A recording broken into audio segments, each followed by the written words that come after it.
సత్యము గూర్చిన అనుభవ జ్ఞానము.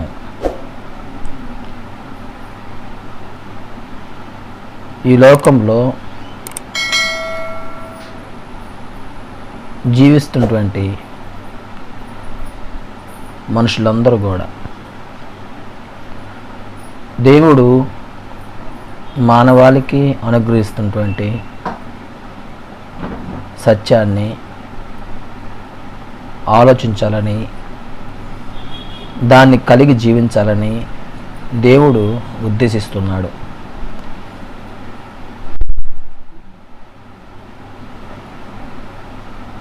దేవుడికి అనేక మంది కుమారులు కావాలి. ఆ కుమారులు యేసుక్రీస్తు లాంటి స్వభావంతో జీవించేటువంటి కుమారులు కావాలి అనేది దేవుని యొక్క ఉద్దేశం. దేవుని యొక్క సంకల్పాన్ని అనుసరించి మన జీవితంలో మన ఆలోచనలు, మన ఉద్దేశాలు, మనం అనుసరించేటువంటి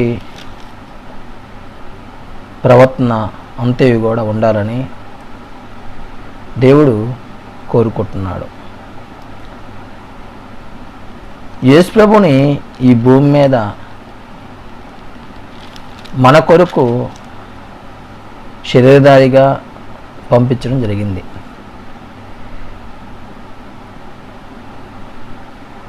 హెబ్రీలకు రాసిన పత్రిక 2వ అధ్యాయము 10వ వచనాన్ని మనం గమనిస్తే అక్కడ ఈ విధంగా రాయబడి ఉంది. ఎవరి నిమిత్తము సమస్తము ఉన్నవో, ఎవరి వలన సమస్తమును కలుగుచున్నవో ఆయన అనేకులైన కుమారులను మహిమకు తెచ్చుచుండగా, యేసుక్రీస్తు శరీరధారిగా భూమి మీదకి వచ్చి ఆయన జరిగించవలసినటువంటి పని, ఆయన సాధించవలసినటువంటి లక్ష్యం ఏంటంటే అనేక మంది కుమారులను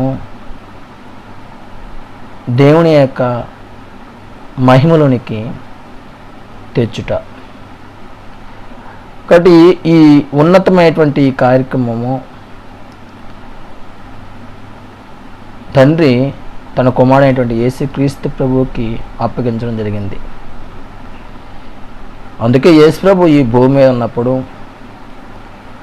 నేను నా తండ్రి చిత్తము నెరవేర్చుటకే వచ్చాను, అదే నాకు ఆహారము పానమై ఉందని యోహాను సువార్త 4వ అధ్యాయము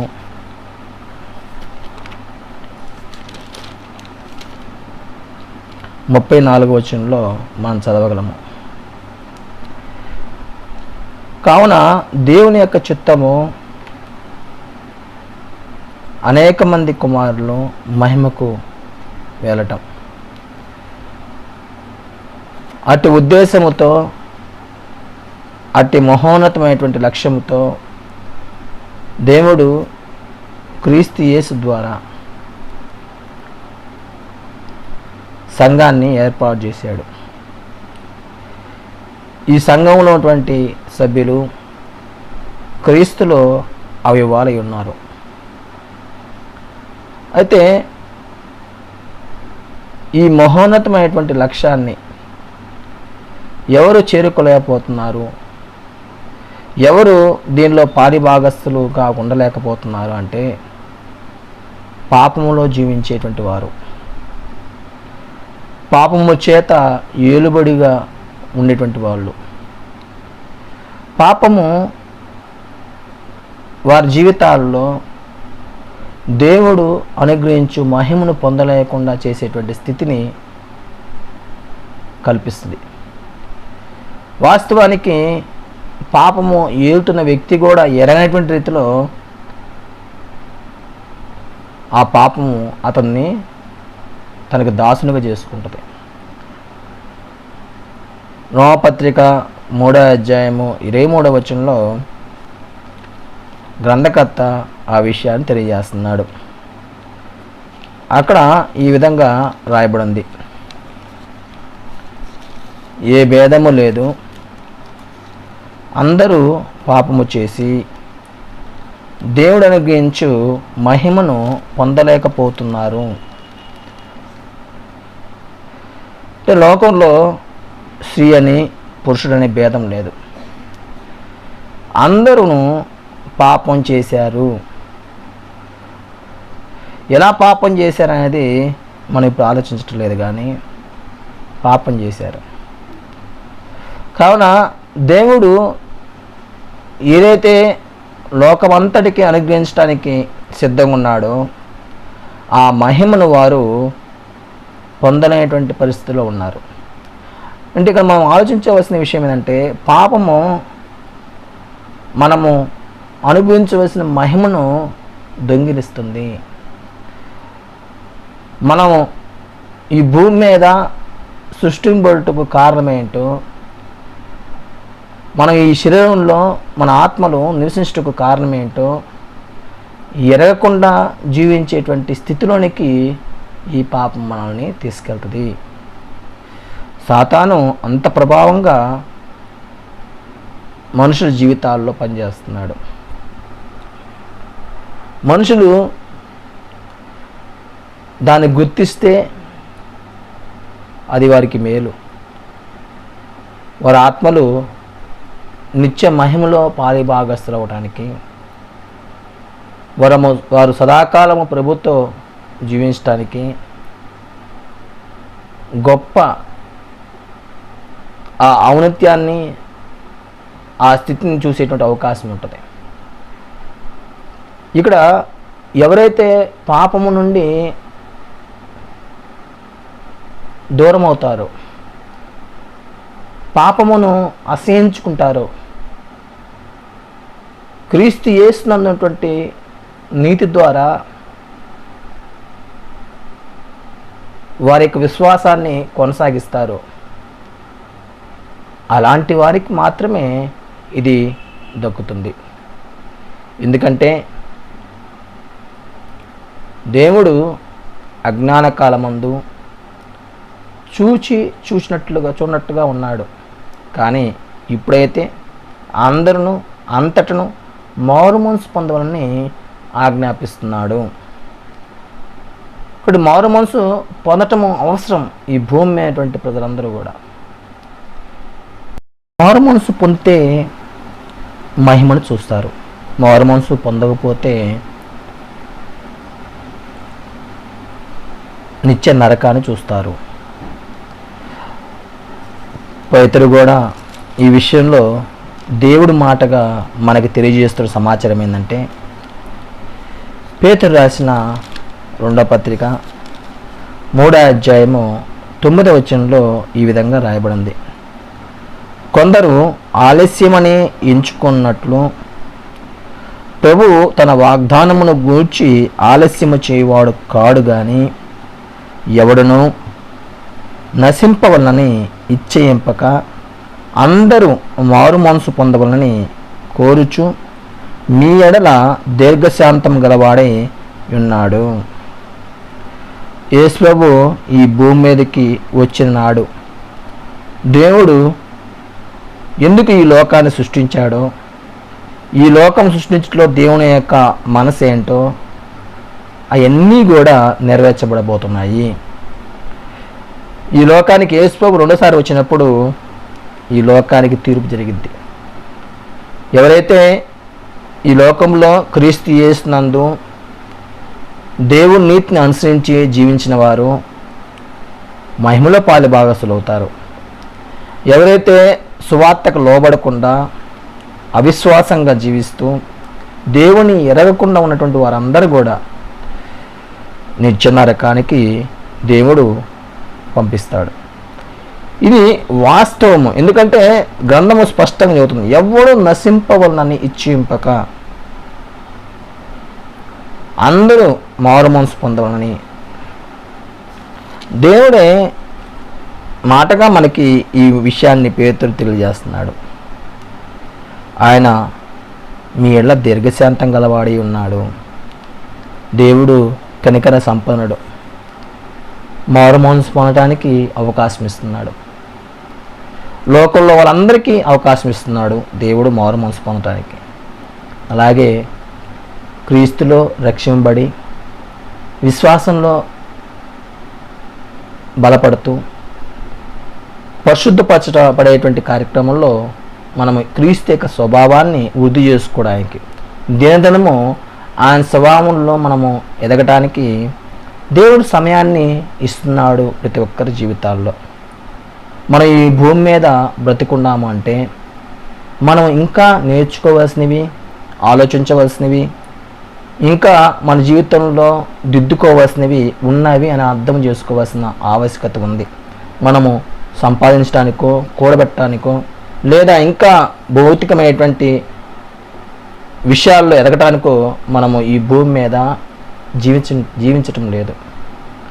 దేవుడు మనల్ని ఈ భూమి మీద జీవింపు చేస్తున్నాడంటే దానికి ఒక అర్థం ఉంది, దానికి ఒక ఆలోచన ఉంది. దీర్ఘశాంతం గలవాడే ఆ కార్యక్రమాలు జరిగిస్తున్నాడు. దేవుడు ఉగ్రుడు. ఆయన ముందు మనము ఎంతటి వారము, కానీ కనికర సంపన్నుడు, జారగిలినటువంటి దేవుడు మనము మన జీవితంలో ఈ కాలాన్ని అనిపించేట్లుగా, కాలంలో మనము చేయవలసినటువంటి విధానాన్ని కూడా మనము గుర్తించేట్లుగా మనకి లేఖనాల ద్వారా నేర్పిస్తున్నాడు.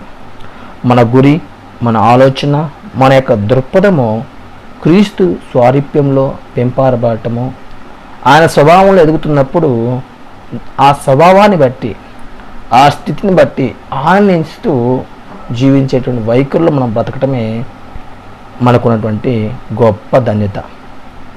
అందువలన ఎవ్వరు నశింపకూడదు అనేది దేవుని ఉద్దేశం.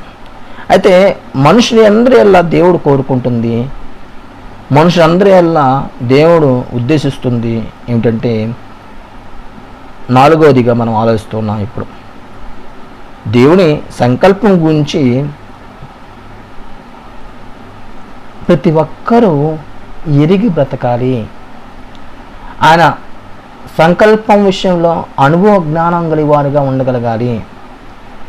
ఇటు సత్యము చేత మనుషులందరూ కూడా రక్షణ పొందాలి అనేది దేవుడు ఉద్దేశిస్తున్నాడు, ఇచ్చేస్తున్నాడు. మొదటి తిమోతి రాసిన పత్రిక 2వ అధ్యాయము 4వ వచనంలో ఈ విధంగా రాయబడింది. ఆయన మనుషులందరూ రక్షణ పొంది సత్యమును గూర్చిన అనుభవ జ్ఞానము గలవారై ఉండవలని ఇచ్చయించున్నాడు. దేవుని యొక్క కోరిక అది. ఏంటి దేవుని యొక్క కోరిక? మనుషులందరూ రక్షణ పొందాలి. దేవుని హృదయము ఎంత విశాలమైందో చూడండి. దేవుడు అందరినీ తన హృదయంలో పెట్టుకున్నాడు.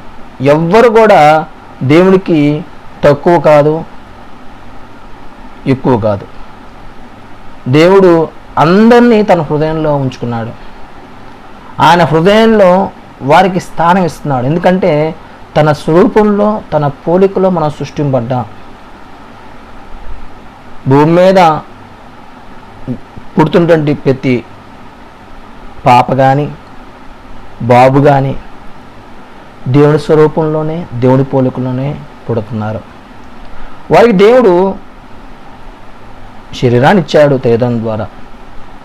ఈ శరీరంలో వాళ్ళ ఆత్మలు ఎదుగుతూ ఉన్నాయి. అయితే మనుషులందరూ కూడా రక్షణ పొందాలి. అంత మాత్రమే కాదు, దేవుడు మమ్మల్ని ఎందుకు సృష్టించాడు, మేము ఈ లోకంలో ఎలా సృష్టింపడ్డాము, మేము ఎందుకోసము ఈ లోకంలో జీవిస్తున్నాము అనేటువంటి సంపూర్ణమైనటువంటి సమాచారం చేత వారు అనుభవ జ్ఞానంతో బ్రతకగలగాలి. దేవుని సంకల్పం గురించినటువంటి సత్యమును ప్రతి మనిషి అర్థం చేసుకోగలగాలి. ఇది కోరిక దేవుడిది. చాలామందికి ఒక ప్రశ్న ఉంటుంది, దేవుడు ఇంతమందిని నరకంలో తీసుకెళ్తాడా, ఇంతమందిని నరకంలో వేస్తాడా? అవును, సృష్టించిన వాడు ఆయన ఈయననే చేయగల సమర్థుడు. అయితే దేవుని సంకల్పాన్ని గుర్తించేట్లుగా, దేవుని సంకల్పాన్ని గురించి స్పష్టమైనటువంటి వివరణ గ్రంథం ద్వారా ప్రతి ఒక్కరికి బయలుపరచబడేట్టుగా దేవుడు అన్నిటినీ విశాలమైనటువంటి పరిస్థితుల మధ్య మనకు ఏర్పాటు చేశాడు. మనుషులమైనటువంటి మనము దేవుణ్ణి ఎరగకపోవటము, దేవుని గురించిన జ్ఞానం చేత జీవించకపోవటము మన తప్పిదమే కానీ దేవుడి తప్పిదం కాదు. మన హృదయాలు, మన మనసులు లోకాన్ని ప్రేమించడం ఇష్టపడ్డాయి, శరీరాన్ని ప్రేమించడం ఇష్టపడ్డాయి. శరీరం కంటే ఏది గొప్పది కాదనేటువంటి భావంతో బ్రతికేట్లుగా మనిషి జీవిస్తూ ఉన్నాడు. శరీరం శాశ్వతం కాదు, ఆత్మే శాశ్వతం అనేటువంటి ఆలోచన మనం కలిగి ఉన్నప్పుడు దేవుణ్ణి ఎరగటానికి, దేవుని గురించి నేర్చుకోవడానికి మనం ఇష్టపడతాం. అందుకే లోకంలో ఉన్నటువంటి ప్రతి ఒక్కరి విషయంలో దేవుడు కోరుకుంటున్నాడు, మనుషులందరూ కూడా రక్షణ పొందాలి, వారు సత్యము గురించి అనుభవ జ్ఞానం గల వారై ఉండాలి.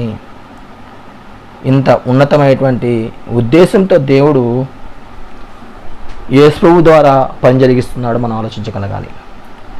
మన పట్ల దేవుని యొక్క కార్యాచరణ, ఆయన యొక్క నిర్ణయాలు ఎంత బలమైనవో, ఎంత శ్రేష్టమనివో మనం గుర్తించగలగాలి. ఐదవదిగా మనం ఆలోచించే విషయం ఏంటంటే,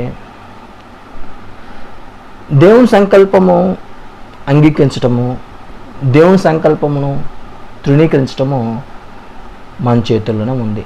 ఎవరికైనా దేవుడు స్వేచ్ఛ ఇచ్చాడు, అందరూ కూడా స్వేచ్ఛపరులే. దేవుడు ఎవరిని బలవంతంగా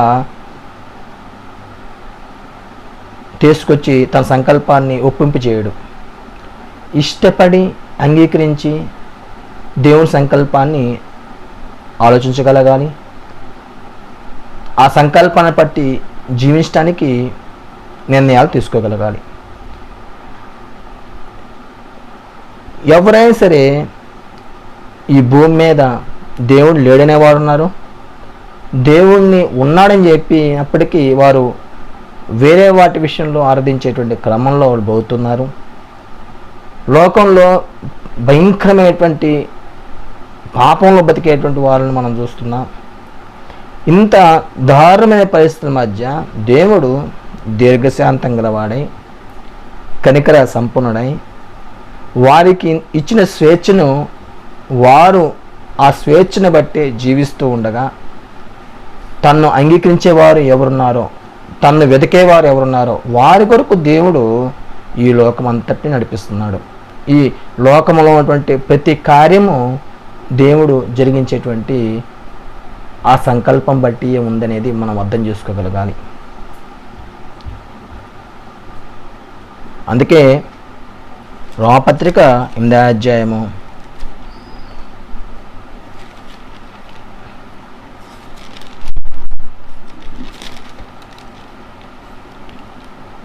28వ వచనంలో ఈ విధంగా రాయబడింది, దేవుని ప్రేమించు వారికి, అనగా ఆయన సంకల్పం చొప్పున పిలువబడిన వారికి మేలు కలుగుటకై సమస్తము సమకూడి జరుగుచున్నవని ఎరుగుదము.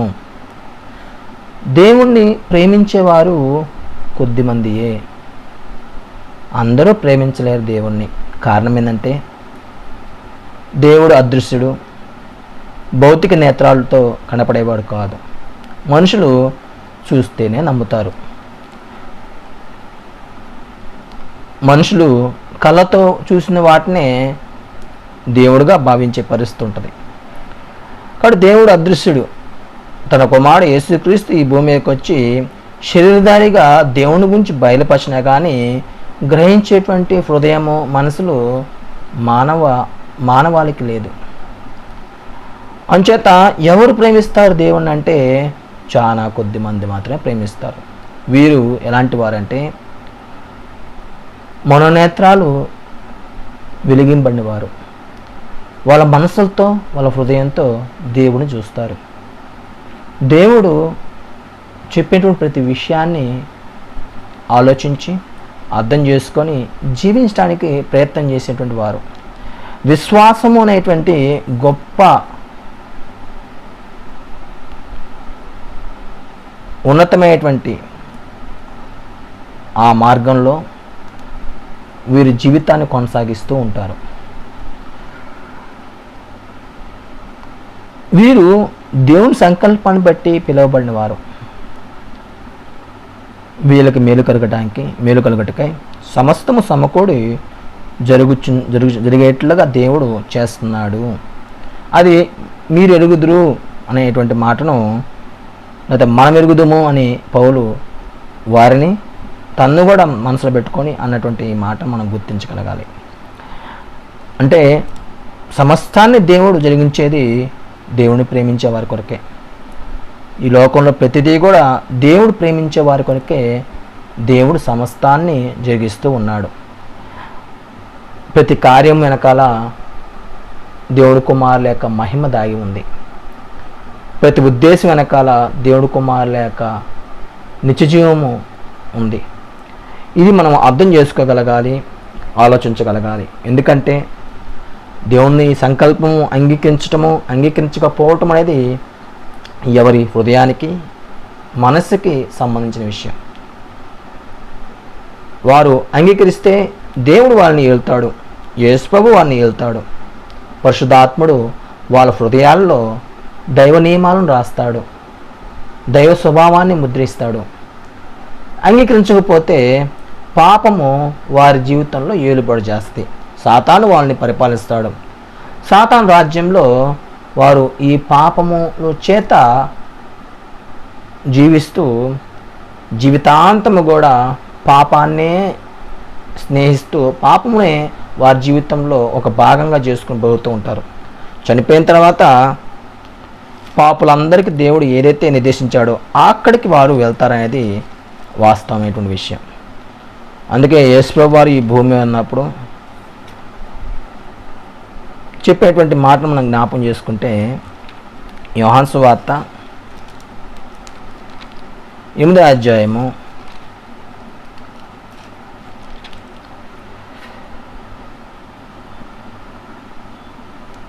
21వ వచనాన్ని మనం చదివినప్పుడు,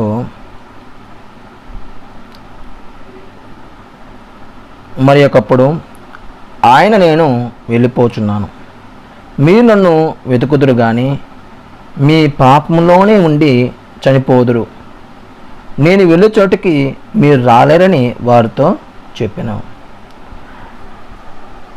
నేను వెళ్ళిపోతున్నా, అయితే మీరు నన్ను వెతుకుతారు కానీ మీరు మీ పాపంలో ఉండే చనిపోదురు అన్నాడు యేసుప్రభు వారు. లోకంలో జీవించే వారందరి స్థితి ఇదే. యూదులు మాత్రమే యేసుప్రభు చెప్పిన మాట కాదు ఇది. ఎవరైతే యేసుప్రభుని ఎరగని వారు, యేసుప్రభుని అంగీకరించకుండా ఉన్నటువంటి వారందరికీ చెప్పినటువంటి మాట ఏంటంటే, మీరు మీ పాపంలో ఉండి చనిపోతారు. అక్కడ వాస్తవానికి యూదులే ఉన్నారు, కానీ ఇది మనం అందరికీ వర్తింపు చేసుకోవచ్చు. లోకంలో మనుషులందరూ కూడా పాపంలో ఉండే చనిపోతున్నారు. అందుకే యేసుప్రభు ఎక్కడున్నాడో అక్కడికి వారు రాలేరు. యేసుప్రభు ఎక్కడున్నాడు అంటే దేవుడు కుడిపాస్తున్నాడు, దేవుడు మహిమలో అతను పాలివాడి ఉన్నాడు. అక్కడికి వారు వెళ్ళేటువంటి అవకాశము లేదని యేసుప్రభు వారు స్వయంగా తెలియజేశాడు. కాబట్టి పాపము దేవుడు మహిమను నుండి దూరం చేస్తుంది అనేది మనం అర్థం చేసుకోగలగాలి. పాపములో జీవించే వ్యక్తి ఎన్నటికీ దేవుణ్ణి రాజ్యాన్ని చూడలేడు. దేవుడు తన పట్ల ఉద్దేశించినటువంటి నిర్ణయాన్ని చూడలేడు. దేవుడు తన పట్ల జరిగిస్తున్నటువంటి అద్భుతమైనటువంటి మహోన్నతమైనటువంటి కార్యాలను చూడలేడు. ఒక గుడ్డివాడిగా ఉండేటువంటి పరిస్థితి ఉంటుంది. అందుచేత దేవుని సంకల్పము అంగీకరించకపోవట మానవుడి చేతిలోనే దేవుడు ఉంచాడు. మానవుడే దాని విషయంలో తన మనస్సాక్షి నిర్ధారిస్తుంది. తను ఎలా జీవించాడో ఎలా బ్రతికాడో అనేది తన మనస్సాక్షి నిర్ధారిస్తుంది. ఆ రోజుగా మనం చూసినప్పుడు దేవుని ఉద్దేశం మారదు. చాలామందికి ఈ లోకం ఎంతమంది పాపంతో నిండిపోయింది కదా, ఇలాంటి పాపుల్ని మళ్ళా తీసివేసి మరలా కొత్తగా ఒక నూతనమైనటువంటి అవాదం సృష్టించి మళ్ళీ దేవుడి కుమారులుగా జీవించేటువంటి ఒక స్థితిని ఏర్పాటు చేద్దాం అనేటువంటి ఆలోచనతో మనుషులు ఆలోచించవచ్చేమో, అయితే మనకు కూడా ఒక ఆలోచన కలిగి ఉండొచ్చేమో. ఆదాం పాపం చేసినప్పటి నుండి దేవుడు తన ఉద్దేశాన్ని మార్చుకోవాలి. దేవుడు భవిష్యత్ జ్ఞానం ఎరిగినవాడు. ఆయన ఆదాం పాపం చేయకముందే ఆదాం పాపం చేస్తే ఏం జరిగించాలో కూడా ముందుగానే నిర్ణయించి ఏర్పాటు చేశాడు ప్రతి కార్యాన్ని కూడా. కాబట్టి దేవుని యొక్క సంకల్పం మారదు. దేవుడు మానవుల పట్ల కలిగిన ఉద్దేశము, ఈ లోకాన్ని సృష్టించడంలో దేవుని యొక్క ఉద్దేశము ఎంత మాత్రం మారదు. మారాల్సింది ఎవరంటే మనుషులందరూ మారాలంతే. మార్పు చెందాలి, మారు మనసు పొందాలి. యేసే దేవుడి కుమారుడిని అంగీకరించి వాళ్ళ హృదయాల్లో యేసు ప్రభుని పరిపాలించేవాడిగాను, వాళ్ళ హృదయాలు ఆ హృదయపు ద్వారం తెరిచి ఆయనకి స్థానం కల్పించగలగాలి. యేసు ప్రభు లాంటి కుమారులు తయారవటం అనేది దేవుని యొక్క ఉద్దేశం. ప్రతి దినము క్రీస్తు యేసునందు క్రైస్తవుడు సాధించాల్సిన ప్రతి లక్ష్యముతో ఈ లక్ష్యంతో పనిచేయగలగాలి. నేను క్రీస్తు స్వారూప్యంలో ఎదగటానికి ఎంతగా నేను ప్రయోజకమైనటువంటి విషయాలు నేర్చుకుంటున్నానో, ఆలోచిస్తున్నానో, నేను ఎంతగా మార్పులో వృద్ధి చెందుతున్నానో పరిశీలించుకోగలగాలి. ఇది దినదినము జరిగించవలసినటువంటి కార్యాచరణ. దేవుని సంకల్పం మారదు, దేవుని ఉద్దేశం మారదు. ఇది మనం ఖచ్చితంగా గుర్తించగలగాలి. ఎందుకంటే దేవుడు భవిష్యత్ జ్ఞానాన్ని బట్టి నిర్ణయించినటువంటి ఉద్దేశం. ఆయన యేసు ప్రభుని మన పాపపరిహార బలిగా ముందుగా నిర్ణయించాడు. మానవుడు పాపం చేయకపోతే దేవుడు కుమారులుగా వాళ్ళు వివరించేవారు. పాపం చేసిన తర్వాత కూడా వారు తమ పాపమును విడిచి క్రీస్తు ద్వారా దేవుడి కుమారులుగా అయ్యేటువంటి గొప్ప అవకాశాన్ని కృప ద్వారా అనుగ్రహించేటువంటి పరిస్థితిని ఏర్పాటు చేశాడు దేవుడు. అపోస్తుల కార్యము 2వ అధ్యాయము 23వ వచనంలో మనం చూసినప్పుడు, దేవుడు నిశ్చయించిన సంకల్పము ఆయన భవిష్యత్ జ్ఞానమును అనుసరించి అప్పగింపబడిన ఈయనను మీరు దుష్టుల చేత సిలువ వేయించి చంపితిరి. మరణము ఆయన్ని బంధించుంచుట అసాధ్యము గనుక దేవుడు మరణ వేదనను తొలగించి ఆయనను లేపెను. దేవుడు నిశ్చయించిన సంకల్పము ఆయన భవిష్యత్ జ్ఞానం అనుసరించిందై ఉంది అనేది మనం ఇక్కడ ఆలోచించగలగాలి. దేవుడు ఏది చేసినా కానీ భవిష్యత్ జ్ఞానాన్ని అనుసరించి చేస్తాడు. మనలాంటి ఒక సాధారణమైనటువంటి మనిషిగాడు దేవుడు. ఆయనకున్నటువంటి జ్ఞానము, ఆయనకున్నటువంటి అతీతమైనటువంటి స్థితి మనము ఎరగలేం. అనంత జ్ఞానయగు యెహోవా అని మనం చూడగలము. కాబట్టి దేవుడు అంత జ్ఞానవంతుడు, అంత ఉన్నతమైనటువంటి వ్యక్తిత్వం గలవాడు. ఆయన చేసే ప్రతి పని పని పట్ల ఆయన లక్ష్యము ఒక బలమైనది ఉంటుంది. అందుచేత దేవుని సంకల్పము మార్పు చెందేటువంటి అవకాశం లేదు. మనం మారాలి. మనము ఆయన సంకల్పాన్ని అనుగుణంగా జీవించడానికి ఇష్టపడగలగాలి. క్రీస్తులాగా స్వారూప్యంలో పెరగాలి అంటే మనం పెరగాల్సిందే, వృద్ధి చేసుకోవాల్సింది. ఈ శరీరంలో మంచి చెడుల జ్ఞానంతో ఉన్నటువంటి మనము ఆ స్థితిని సంపాదించడానికి కొద్దిగా నేర్చుకోవాల్సిన వారమై ఉన్నాం. అలవాట్లు మార్చుకోవాల్సిన వారమై ఉన్నాం. ప్రతి పరిస్థితుల్లో కూడా ప్రతికూల పరిస్థితుల్లో కూడా ఎలా వివరించాలో, ఎలా ప్రవర్తించాలో నేర్చుకోవాల్సిన వారమే ఉన్నాం. అందుకే దేవుడు మనకి కాలాన్ని పొడిగిస్తున్నాడు, మన ఆరోగ్యాన్ని ఇస్తున్నాడు, శక్తిని ఇస్తున్నాడు, బలాన్ని ఇస్తున్నాడు, సౌఖ్యమైనటువంటి వాతావరణం ఇస్తున్నాడు. అందమైనటువంటి ఈ లోకంలో మన జీవితాలను సంతోషంగాను సుఖముగా జీవించటకు కావలసిన పరిస్థితులు ఇస్తున్నాడు. ఎందుకు అంటే యేసుప్రభు యొక్క స్వారూప్యాన్ని మార్పులో మన జీవితంలో మార్పు చేసుకోవడానికి, ఆయన స్వభావంలో మనము మార్పు చెందడానికి, ఇంత గొప్ప సున్నితమైనటువంటి విషయాన్ని మనం ఆలోచించాలని, ఈ సత్యమందు మనము నిలకడగా జీవించాలని దేవుడు కోరుకుంటున్నాడు. ఇటు అనుభవం మనకు అవసరం. యేసుప్రభు యొక్క స్వారూప్యంలో ఎదుగుతున్నప్పుడు, ఆయన కుమారులుగా దేవుడు కుమారులుగా మనము జీవిస్తున్నప్పుడు వచ్చేటువంటి ఆ అనుభవంతో కూడినటువంటి జ్ఞానము ఎంతో ఉన్నతమైంది. అంచేత ఈ దేహాన్ని విడిచిపెట్టిన తర్వాత మనము పరలోకం వెళ్తామా నరకానికి వెళ్తామంటే రెండు మార్గాలు దేవుడు నిర్దేశించాడు. ఎవరైతే దేవుని యొక్క దీర్ఘశాంతాన్ని అర్థం చేసుకొని ఆయన మనుషుల పట్ల కలిగినటువంటి సంకల్పాన్ని ఆలోచించగలిగి దురాశకు లోనగు స్థితి నుంచి దూరమయ్యి క్రీస్తులో పాలువారి అంటారో వారికి నిత్య జీవము. ఎవరైతే ఈ లోకాన్ని ప్రేమించి లోకములో పాపము చేత జీవితాన్ని జీవిస్తున్నటువంటి వారందరూ కూడా నిత్య నరకానికి వెళ్తారు. దాని నిత్య శిక్ష అన్నాడు యేసుప్రభు వారు. మత్తయి సువార్త 25వ అధ్యాయము 46వ వచనంలో ఈ విధంగా రాయబడింది. నిత్య జీవము నిత్య శిక్ష అనేటువంటి ఈ రెండు మాటలు యేసుప్రభు వారు ఒకేసారి ఉపయోగించాడు అనేది మనం చూడగలగాలి.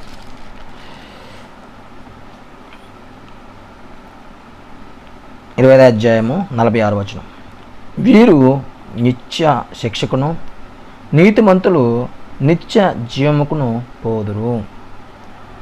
మేకలుగా ఉన్నటువంటి వారు నిత్య శిక్ష అనుభవిస్తారు, గొర్రెలుగా ఉన్నటువంటి వారు నిత్య జీవాన్ని అనుభవిస్తారని యేసుప్రభు వారు సాదృశ్య రూపంగా ఉన్నటువంటి ఆ ఉపమానాన్ని మనం చూడగలము.